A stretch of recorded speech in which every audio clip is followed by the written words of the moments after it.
starting vlogmas at 9:45 p.m., but it's fine because I literally didn't do, I just had calls all today. I'm losing my voice, so I had to cancel half my readings because I could just feel my voice fading out. But I decided that I'm not going to be doing readings much, maybe at all, starting January onward.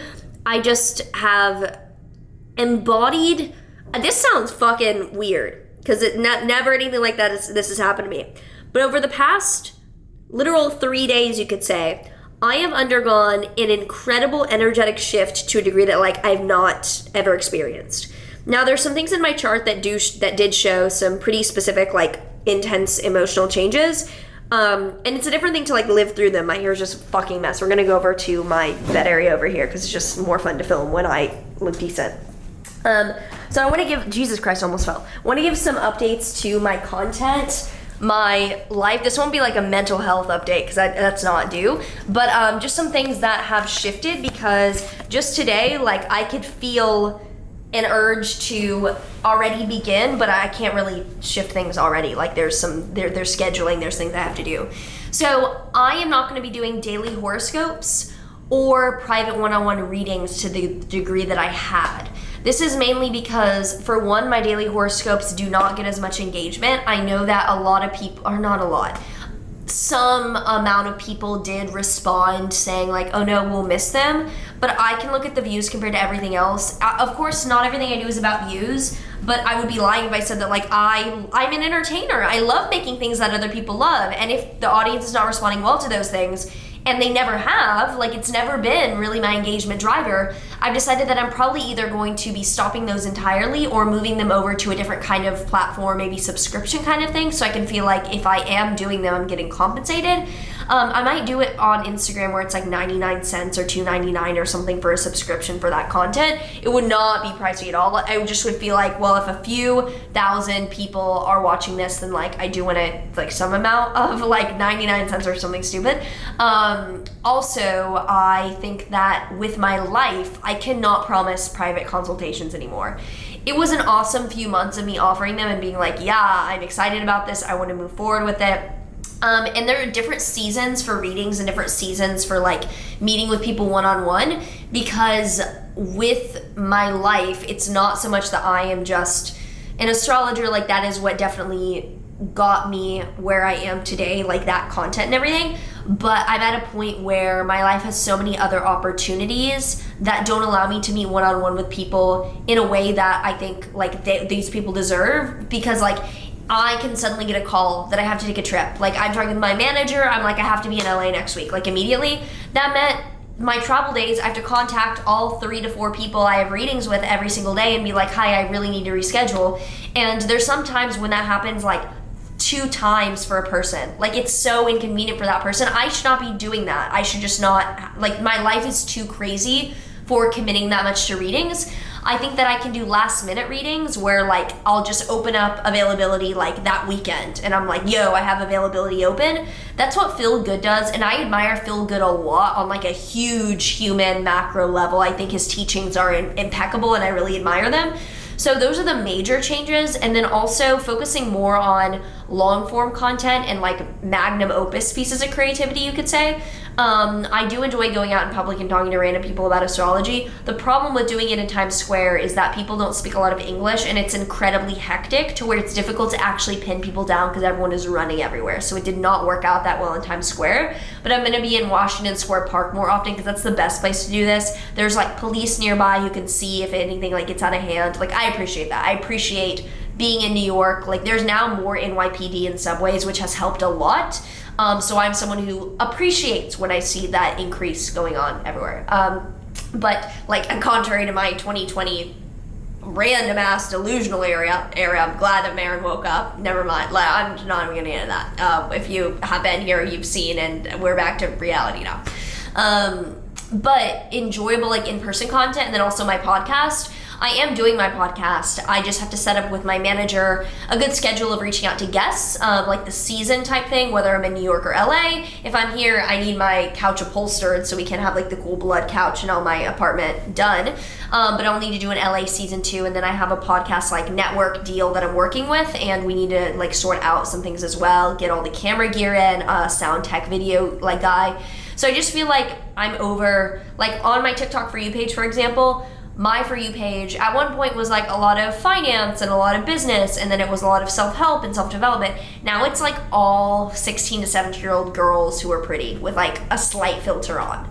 Like it's all that, and I don't learn anything from that. I don't care. And it's like, I see the algorithm in any social media as like an algorithm for life. And it's like, if that is showing that to me, then clearly I'm incentivized around the wrong things.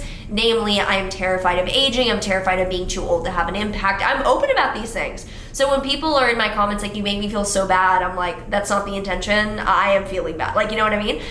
So when I see like guys who are like 16 and I'm like, I don't need to see this. I don't want to see you. I'm like 8 years older. I don't need to see this. But I can tell they're 16 because the broccoli haircut, fucking awful. Get off. I mean, my viewers are 95% females, 35-ish. So you're not the ones with the broccoli haircut. Maybe your younger nephews, brother, etc. are. Tell them to fucking get rid of it. Horrible. Who, like, what the fuck? The two hair trends that I think are really, really bad. Broccoli haircut, and then I'm gonna be honest here. I'm gonna be fucking honest. And you can disagree with me, because it's just aesthetic. It's not you as a person.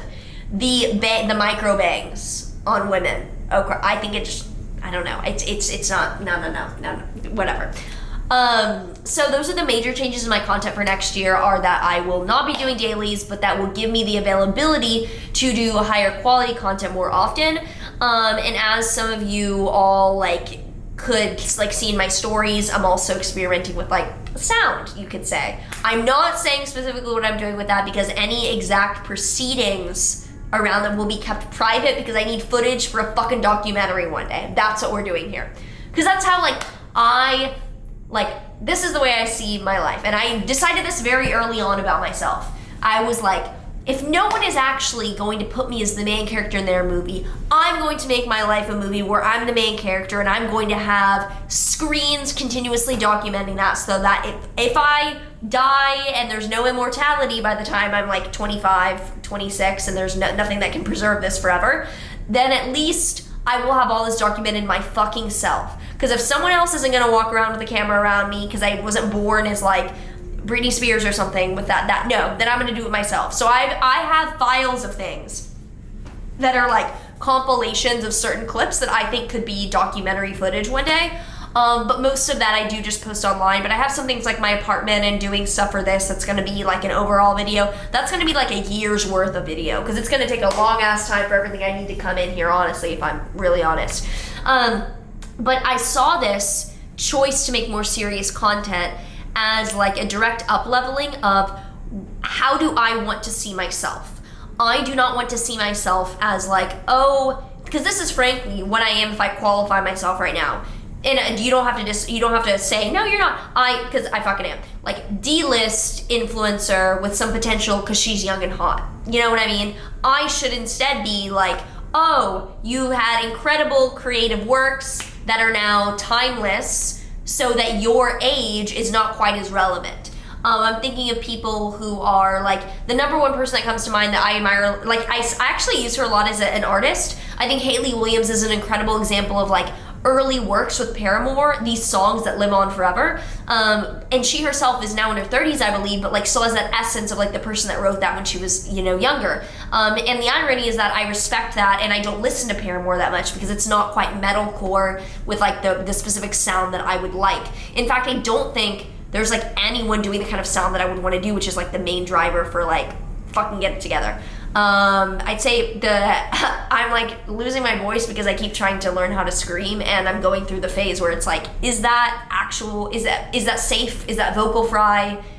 Is that false chords, or is it just like screaming? Because there's a difference. There's a difference when you hear the people being like that. That's like the basis for the way people scream is just vocal fry, of like the squeaky door, like it's like that's how a lot of the screaming is, or it's false chords where it's just like, oh, like that, but it's never painful. And I am right now in a phase where I'm kind of learning the painful part, because I don't like the way that my voice sounds. My voice doesn't sound like me the way it was taught, because I grew up being a fucking like coloratura soprano, like opera. Still to this day I have the highest fucking voice. It's like Grimes or Poppy. That's the way I would compare it. I need to add some edge to it. So that's what I'm exploring right now. But you're not gonna get anything until the fucking, like, everything is ready, because I'm not, whatever. But that's been a long time, like, consideration of mine that I have actually, like, pursued kind of in certain avenues, but, like, never to this degree where I'm like, foot down, we're doing this. And because of that, I feel like I need to up-level my content as well, so that when I look back, I don't want to say I will ever be non-cringe. I am cringe, cringe is I am proud of the cringe. But there's a certain amount of cringe that is cringe because the actions are not aesthetically pleasing. For example, a little bit of cringe are some of my TikTok thirst traps from like 2020, where I'm like, you didn't need to do that. But that's not debilitating cringe. That is like, ooh, okay, let me change the subject. What is more actually like inherently cringe is like, I should not be in this situation right now. This is beneath my life pay grade. And there's some situations like that to this day where I'm at, where I don't take certain opportunities, not in terms of monetary or anything, but certain opportunities, because it's like, that feels like that was like 20-year-old Maren, not 24-year-old Maren. Like 24-year-old Maren now has like standards with certain alignments or certain ways she lives her life, kind of thing. So I feel like it's easy to say live like the highest version of yourself, but actually in practice, when you have to take that leap, when I am like, I'm not going to do readings, sure, that meant that I had cushy income that I didn't have to take from my company, because like I'm not paying myself a master raise, we're making the raise last, I'm not paying myself. Sure, readings did mean that was like, okay, I can live off this, I can save money for my developers, I don't have to pay myself. It also meant that the amount of energy I was taking out of the creative things was insane. And I am making that leap of like, fuck it, we need to stop and move on. And literally today as I did that, I got like a certain opportunity that would really help that I'm excited about. So this is my, I guess, both commentary on the future of my content, which is not at all, like I'm still me, I'm just gonna be more me, and also thoughts about why I'm doing that, which maybe can help other people who are at a transition point decide that they want to up-level their output. Because when I think about what's coming up for me astrologically, I see a lot of shifts around my creativity blowing up in a very disruptive but positive way. And that is not going to happen by me sitting on my ass doing the same things. And with astrology, people ask, if you see what's coming up, what do you do? I'm like, it shows me what I'm doing. Astrology is a mirror for reality, so astrology is both showing what you do, what you end up doing, and also what the world does to you. It's a mix of both, and you can see that. But like May 2023 looks like huge creative output for me. And so I'm kind of like, man, I need to get, whatever. No, I'm not going to go into that. There's certain things that I'm open about saying in my life goal-wise that I've decided that I'm not going to keep everything like, I can't say that I'm like experimenting with like scream vocals, whatever. Like I can say that, but I won't say anything specific around like the creative outputs that I'm doing, because I feel like I said, the documentary has to be good. So I literally, like, I didn't really do anything entertaining today. With vlogmas, Sundays are really cool. Like tomorrow or Sunday on the weekend might be a day that I do film a lot of what I do. Today, all I did was I went to work out, which like, again, I'm not gonna film that. Maybe I will as like a joke, because my trainer actually asked, she's like, do you walk around with the camera? I'm like, do you want me to? Because I'll fucking come in here. Everyone in Equinox already knows I'm the weird goth bitch who does the astrology videos and is getting personal training. So I might take you through with that. But today, I just worked out. I had a bunch of calls in a row, and then I went and got a facial, but like I didn't really want to film on the subway. I just, like, there's a sunk cost to, like, I already started the day, whatever, and do this. I think this is more important as an update to my content. What time is it? Okay, it's 10. I'm gonna go make dinner and get to bed, but I feel like now we're stepping up from Sad Girl 666 Maren. We are done with that. That ended like 2020. 2020, I'd say 2017 to 2020 was like Sad Girl 666 Maren, when she had like 100 followers, but was like so pretty and like desirable potential. Where that's still kind of my favorite era, because she was so young and she like knew she was destined for greatness, but felt like it was just like ego, but she knew. And then 2020 to 2022 Maren was, what would that era be called?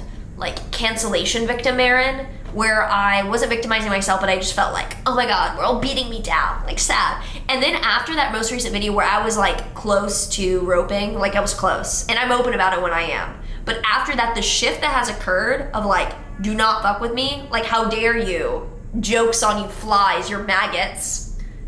That, like for example, a good version of this in real time was that I retweeted Andrew Tate talking about Balenciaga. He had a very good explanation of why certain imagery is obvious, why they leave clues, why the elites leave clues. I did not understand that until he spoke about it, saying that it's kind of a philosophical belief about if it's open, they cannot be culpable for the harm that's caused by it. It was just an interesting thought. I thought he explained it very well. And someone in my comments here was like, I should have believed the astro community. You retweeted Andrew Tate, how dare you? And I'm like, that is such a good example of the small 3D bullshit. I'm not understanding that. I don't endorse nearly the majority of what he says, but I can honor a good point when it's a good point. And then bringing in other things tangentially to develop some weird ad hominem argument. I know I'm dissecting one comment, but it is the kind of thing where I look at that and I can now laugh and say, like, how sad that someone is just wrapped up in this 3D bullshit.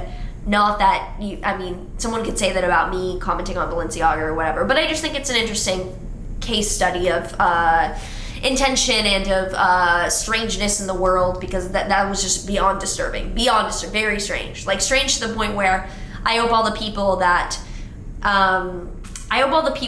were on archive.com with me looking at Pizzagate archives over the years of just like documentaries, now we're like, the world is open to this now, which is just an interesting thing after years of like WhatsApp groups and whatever, running through that. And with that, I'll fucking have anyone on my podcast to talk about astrology. It's not going to be astrologers. Fuck that. It's going to be like the most controversial people in the world. I will contact you. Like Andrew Tate, I would have you on. Yay, I would have you on. I would have anyone on that's fucking weird and offensive. I wouldn't say I'm offended by Ye. I would say just stupid. Like it seems like the hiking up of like I love Hitler. Just getting to that, it was like this is so out of this is. It's like bro, it went from like oh he's misunderstood, oh he's mistaken, to like man's wildin'. Like he's just mentally off his rocker. So I'm not even, as a Jew, I'm not even like offended. I'm just like oh my God, like the man has lost it. And I think that's the difference about the way that I can look at these things. And just like I don't. But I mean, there's also people who are like, you're just cold, you don't care, whatever. This is rambled on, but I hope that this was insight into what's coming up for me in my content. The future, if you have a connection to a very interesting person in your life who is like a public figure and controversial, I would love to interview them, so let me know. I'm gonna go cook dinner. I don't know what I have in the fridge. No, I do. Fucking course I do. I ordered grocery yesterday.